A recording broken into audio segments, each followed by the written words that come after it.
Hello दोस्तों, स्वागत है आपका आज की इस वीडियो में। तो आज की जो कहानी है वो है छत्तीसगढ़ के एक कपल के बारे में। छत्तीसगढ़ में एक कपल रहा करता था जिसकी शादी को 2 साल ही हुए थे और उनका उसके बाद तलाक हो जाता है। तलाक का कारण था पति की गंदी आदत।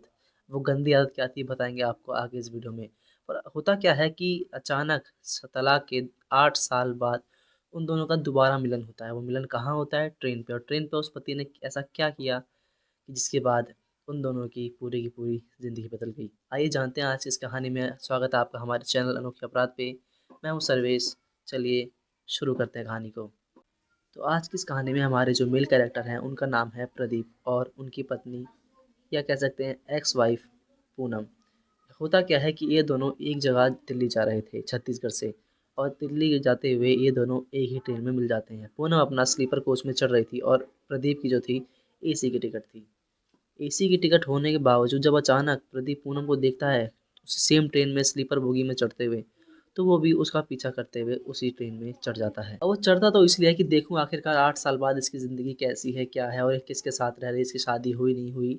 ऐसे उसके बारे में जानकारी इकट्ठा करने के लिए आउट ऑफ क्यूरियोसिटी वो उसका पीछा करता है। पर अंदर जाने के बाद कुछ उल्टा ही हो जाता है। प्रदीप ये सोच करके उसका पीछा करता है कि चलो 8 साल बाद अचानक ये दिखी है, कि किसी ना किसी बहाने इसका पीछा किया जाए, इसके पास बैठा जाए। तो पूनम जब बोगी में चढ़ जाती है, अपनी सीट ढूंढ लगती है, तो उसी का पीछा करते करते प्रदीप भी उसी बोगी में चढ़ जाता है। हालांकि उसकी एसी बोगी की टिकट थी, फिर भी वो स्लीपर में चढ़ जाता है सब छोड़ छाड़ के। तो पूनम फाइनली अपनी सीट खोज लेती है। डब्बे की जो साइड सिंगल बर्थ वाली सीट होती है उसमें जाकर के बैठ जाती है, उस पर अपना सामान रख देती है। और प्रदीप जो है उसी का पीछा करते हुए उसके पीछे खड़ा हो जाता है। इस वक्त तक पूनम को बिल्कुल भी अंदाज़ा नहीं था कि उसके जस्ट पीछे वाला आदमी और कोई नहीं, उसका ही एक्स हस्बैंड है। तो यहाँ तक तो सब कुछ ठीक था। प्रियंका अपने सीट पर आराम से बैठी हुई थी और प्रदीप उसके जस्ट पीछे खड़ा था, इस ताक में कि हमारे तलाक को इतने साल हो गए हैं, क्या पता अब तक तो इसका कोई ना कोई हस्बैंड होगा ही। पर प्रदीप को उसके पीछे खड़े खड़े एक अजीब चीज़ देखने को मिलती है कि प्रियंका के पास जो भी आकर के बैठने की कोशिश करता है, अनजान आदमी, औरत या कोई बच्चा भी, तो प्रियंका सभी को मना कर देती है, यह बोलकर कि यह अकेली मेरी सीट है, मैंने रिजर्व की है, मैं किसी को बैठने नहीं दूंगी। तो इससे ये चीज़ तो कंफर्म हो जाती है प्रदीप को कि शायद इसके साथ कोई नहीं आया है। पर फिर भी अभी तक ये कंफर्म नहीं हो पाया था कि क्या अभी तक इसकी कोई फैमिली है भी या नहीं है। तभी अचानक कुछ अजीब सा होता है। प्रियंका के पास एक आदमी आता है, थोड़ा हठी सा, थोड़ा ज़िद्दी सा। वो आकर के प्रियंका से बोलता है कि हटो साइड में, मुझे यहाँ बैठने दो, मुझे यहाँ से 2 स्टेशन आगे जाना है सिर्फ, उसके बाद मैं उतर जाऊँगा। तो प्रियंका उससे बहस करने लगता है कि नहीं, मैं बिल्कुल भी तुम्हें अपने पास नहीं बैठने दूंगी, जो मेरी तबीयत ख़राब है, मुझे लेट करके जाना होगा। जिसके पास आसपास के सारे लोग उसको समझाने लगते हैं कि अभी देखिए प्रियंका जी, आपका भी सोने का टाइम नहीं हुआ है, तो अभी आप ऐसे किसी को भी नहीं भगा सकती हैं सीट से, उनको बैठने दीजिए। पर फिर भी प्रियंका किसी की बात नहीं मानती और किसी को भी अपनी सीट पे बैठने नहीं देती है। और ये सब पीछे उसका एक्स हस्बैंड खड़ा होकर के सुन रहा था। इतना सब कुछ हो जाने के बाद प्रियंका अपनी सीट पर लेट जाती है, इसी उम्मीद में कि अगर दोबारा वो बैठी रहेगी, लोगों को खाली जगह दिखेगी, तो लोग उसको फिर से रिक्वेस्ट करें कि हमें बैठने दीजिए। इस चक्कर में प्रियंका उस पर लेट ही जाती है। तभी अचानक से प्रियंका की जब आंखें बंद थी, प्रियंका को अचानक से आवाज़ आती है कि थोड़ी देर के लिए क्या मैं यहाँ पे बैठ सकता हूँ। प्रियंका वो आवाज़ सुनकर झट से उठती है और पीछे मुड़ के देखती है, तो देखती है कौन है, उसका एक्स हस्बैंड, जो कि 8 साल पहले उसको छोड़ करके, उससे तलाक लेकर के जा चुका था। या प्रियंका ने उससे तलाक ले लिया था लड़ाई लड़ाई झगड़े के कारण। पर जैसे कि प्रियंका ने बाकियों को सीट नहीं दी थी, उससे बिल्कुल विपरीत उसने अपने एक्स हस्बैंड को अपने पैर समेटे और जगह बैठने की दी। तो प्रदीप जो है उस सीट पर बैठ जाता है। बैठने के बाद वो प्रियंका से पूछता है कि क्या हुआ, तुम्हारी कोई तबीयत ख़राब है या तुम्हें कोई बीमारी है जो तुम दिल्ली जा रहे हो इलाज कराने? तो प्रियंका बोलती है नहीं, मुझे क्यों होगा, मुझे ऐसा कुछ भी नहीं है। तो प्रदीप बोलता है कि नहीं, तुमने अभी तो उस आदमी को बोला था कि मेरी तबीयत ख़राब है, मुझे दिल्ली जाना है और मैं किसी को बैठने नहीं दूंगी। तो क्या वो सब झूठ था? और तुम्हारी शक्ल भी कुछ मुरझान सी है, कुछ तो बात है, बताओ मुझे। इतनी बात होने के बाद वो दोनों शांत बैठ जाते हैं। कुछ समय शांत बैठने के बाद जब अंधेरा होने लगता है, ट्रेन तेज़ चलने लगती है, क्योंकि ठंड का मौसम था, नवंबर का महीना था, तो दोनों को ठंड लगने लगती है। तो प्रियंका अपने बैग में से एक कंबल निकालती है। पर क्योंकि उसके एक्स हस्बैंड को तो एसी बोगी में जाना था, तो इसलिए उसने कोई भी कंबल वगैरह नहीं लिया था। तो वो अकेला ठंड में ऐसे ही बैठा रहता है। तो उसकी जो एक्स वाइफ थी, वो देखती है कि इसको ठंड लग रही है, तो वो उनसे पूछती है क्या तुम कंबल वगैरह कुछ नहीं लाया अपने साथ इंतजाम? तो बोलता नहीं, मैं भूल गया लाना। उन दोनों के बीच बात हो ही रही थी, तभी अचानक से एक और आदमी आता है और आकर के बोलता है कि मोहतरमा, ये वाली सीट मेरी है, यहाँ से आप हट जाइए, आपकी सीट बगल वाली है जहाँ पे ये आदमी यानी कि उसका एक्स हस्बैंड बैठा हुआ था। तो वो प्रियंका बोलती है कि नहीं, ये सीट तो मैंने बुक की थी, मेरी है ये पूरी सीट। तो फिर उसका एक्स हस्बैंड उसको समझाता है कि नहीं, ऐसा नहीं होता स्लीपर बोगी में। स्लीपर बोगी में आपको तो पता ही है वैसे क्या हिसाब होता है कि दिन में जब तक दिन है, जब तक सोने का टाइम नहीं हुआ तब तक आप दोनों को जो साइड बर्थ वाली होती है उसमें शेयर करना पड़ता है नीचे वाला बर्थ। जब सोने का टाइम होता है तो अपना सेकंड आदमी ऊपर जा सकता है, वो टिकट के अनुसार अपना चेंज होता रहता है। ये सुनने के बाद पूजा चुप हो जाती है, पर उसका एक्स हस्बैंड ही उस आदमी से, उस पैसेंजर से रिक्वेस्ट करता है कि भैया मैं इनको जानता हूँ, आप थोड़ी देर ऊपर बैठ जाइए, मुझे इनसे कुछ बात करनी है। तो वो जो पैसेंजर है वो ऊपर वाली सीट पर शिफ्ट हो जाता है। अब क्योंकि धीरे धीरे ट्रेन में अंधेरा हो रहा था, सोने का टाइम हो रहा था, तो सभी धीरे धीरे अपने कंबल ओढ़ करके सोने लगे। और तभी अचानक से एक आवाज़ आती है, बिरयानी ले लो, बिरयानी ले लो, खाने वाले की। तो प्रियंका को वो बोलता है कि ले लो बिरयानी वगैरह कुछ अगर तुमको चाहिए तो बोलते नहीं, मैं अपने साथ अपना खाना लाई हूँ, तुम भी निकाल लो अपना खाना, तुम भी खा लो, हम दोनों साथ में खा लेते हैं। तो उसका एक्स हस्बैंड उसको बोलता है कि नहीं, मैं तो खाना लाना भूल गया, मैं बिरयानी ही लूँगा, एक तुम अपने लिए भी ले लो। तो फिर वो दोनों एक एक बिरयानी ले लेते हैं, और प्रियंका अपने बैग से 2 रोटी निकालती है और थोड़ी सी सब्ज़ी निकालती है, जो कि वो सिर्फ अपने लिए लाई थी उस हिसाब से, पर फिर वो दोनों शेयर करके उसको खाते हैं। अब खाना पीना हो जाने के बाद जब ट्रेन की रफ्तार बढ़ती है तो खाना पीना ख़त्म होने के बाद उन दोनों को ठंड लगने लगती है। अमूमन खाना खाने के बाद सर्दियों में ज़्यादा ठंड लगती है, आप लोग भी एक्सपीरियंस किया ही होगा। तो जो प्रियंका है वो तो कंबल ओढ़ी हुई थी तो उसको उतना फ़र्क नहीं पड़ता है, पर प्रियंका जब देखती है उसका एक्स हस्बैंड ठंड के मारे कप कपा रहा था, तो वो उसको भी ऑफ़र करती है कि ये लो, तुम मेरा कंबल थोड़ा सा ओढ़ लो।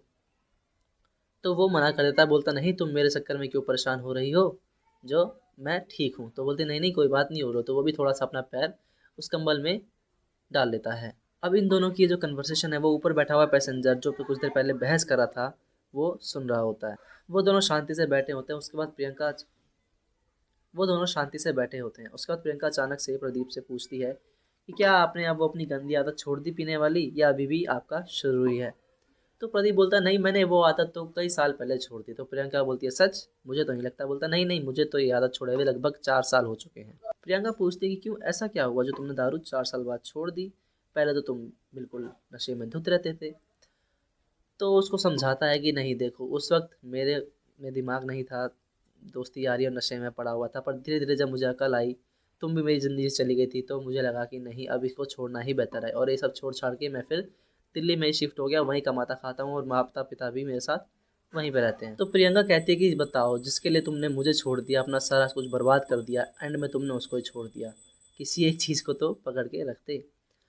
तो वो दोनों हंसते हैं और फिर इस बात को टाल देते हैं। फिर प्रियंका बोलती है कि चलो अच्छी बात है, तुमने ये सब छोड़ दिया, तो और बताओ तुम्हारी कहाँ शादी हुई। तो प्रदीप बोलता है शादी, मैंने शादी नहीं की। तो प्रियंका पूछती है क्यों, अभी तक शादी क्यों नहीं की तुमने। तो बोलता है नहीं देखो, मन नहीं करता मेरा, बाकी मेरे घर वाले बोल रहे हैं शादी के लिए, तो हो सकता है मैं भी कर ही लूँ, ज़िंदगी बहुत लंबी है पहाड़ सी, तो शादी तो करनी ही पड़ेगी।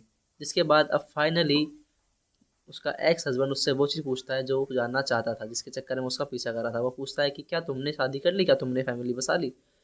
तो प्रियंका बोलती है नहीं नहीं देखो, अभी तक तो मैंने भी शादी नहीं की है, पर मेरी एक फ्रेंड है, वो उसने मेरा रिश्ता लगा रखा है दिल्ली में ही, मैं उनसे मिलने जा रही हूँ, वहीं पे मैं रिश्ता तय करके आऊँगी अपना। ये सुन करके उसका एक्स हस्बैंड बिल्कुल ही दंग रह जाता है। उसे उम्मीद थी कि अगर अभी तक मैं सिंगल हूँ, मैंने किसी से शादी नहीं की है, तो शायद ये भी ना करे, क्योंकि वो इस उम्मीद में था कि अब मैं सुधर गया हूँ तो शायद अब ये मेरे साथ दोबारा आने के लिए राज़ी हो जाए। पर यहाँ पर तो गाड़ी उल्टी चल रही थी।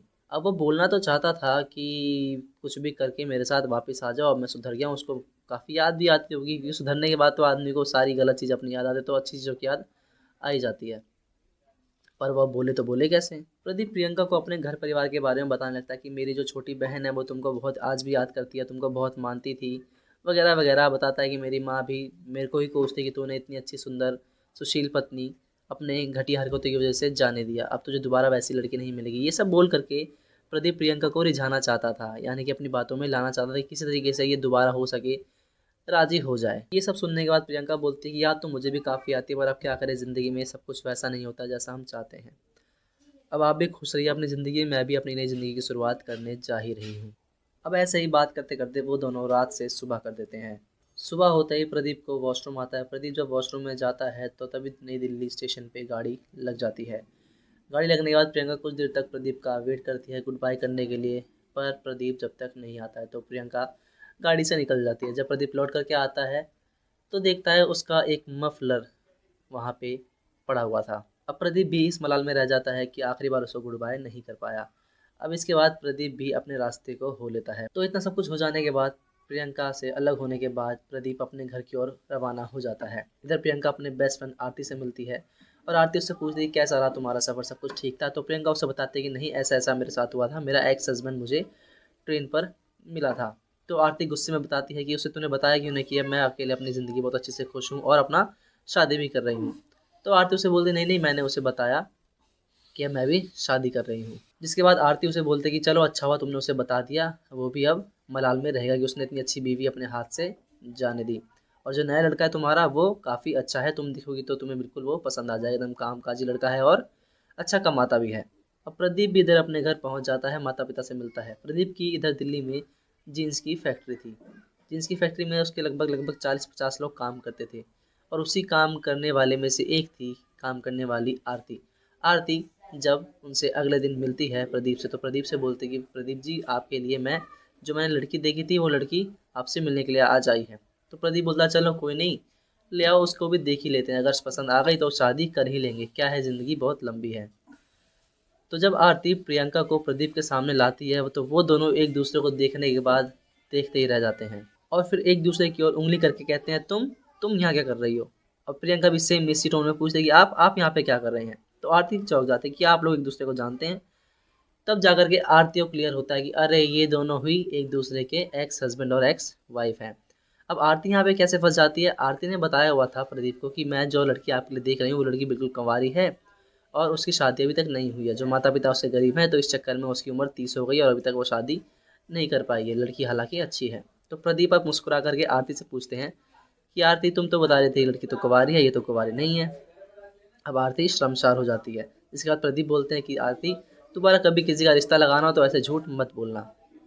जिसके बाद अब वो दोनों खुशी खुशी मिलते हैं और फिर प्रदीप फाइनली अपने मन की बात आरती को बाहर भेज करके प्रियंका से बोल ही देता है कि प्रियंका देखो अब मैं सब कुछ ठीक ठाक से रहने लगा हूँ, ना दारू पीता हूँ ना कुछ, मेरे माता पिता भी खुश हैं और ठीक ठाक कमाता भी हूँ, क्या तुम मुझे एक बार दोबारा मौका दोगी। जिसके बाद आरती भी बोलती है चलो कोई नहीं, एक बार दोबारा साथ रहकर देखते हैं इसमें क्या ही हर्ज है। जिसके बाद वो दोनों खुशी खुशी रहने लग जाते हैं।